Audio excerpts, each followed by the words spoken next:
this room, I think, who were there on those walks, on those campaigns. Obviously Andrew was, Mo at the back there. She was the Access to Bullsworth campaign, which we launched here in Hebden Bridge on the 5th of April 1995. And some others, I know Colin Speakman's here, but many of you won't have been around or thinking about it.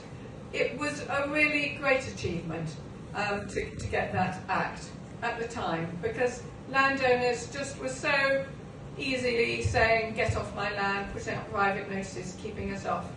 And the great thing about the campaign was that we got such support, widespread support. So if we move on to the next slide, you'll see there's Michael Meacher, Gordon Prentice. Michael Meacher became the Environment Minister, and there he is on the way up to Bullsworth.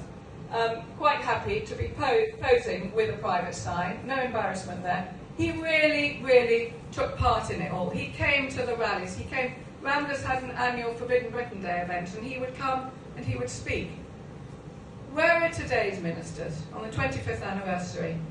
The next slide shows the great event that we held on the top of the Chilterns. We actually thought this was to be a protest event at the government not acting, but 6 days before the government had said it would act, it would introduce legislation. So this turned out to be a wonderful celebratory event, photograph taken by the late Andrew Bennett MP, and there's Gordon Prentice there on the right.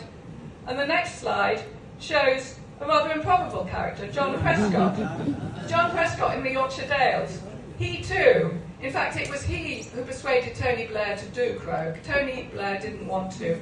John Prescott, for all his faults, he got us Croke. And the thing about that was we were in the Yorkshire Dales, where there were narrow stiles, yes, a large portly John Prescott. So very thoughtful Kate Conto from the Ramblers did a recce walk, rucksack on the front, rucksack on the back, testing the styles. And it was all fine, and he was great. So, it was a time when everybody worked together and we got it through, and we celebrated because landowners could no longer say, get off my land. Then we had the whole mapping process done by the Countryside Agency. And that's where the problem started, really. And, we're not saying this thing is perfect. We're saying it's pretty good in the north and west. It's not so good when you come to downland. Now, I live at the bottom of this hill. I'm very lucky. Land to the left, downland, land to the right. Not access land, not access land. Can you tell the difference? No. It was all done by people crawling around, looking at the botany and finding X% of however many species, and they just weren't there on the right, although you couldn't tell it.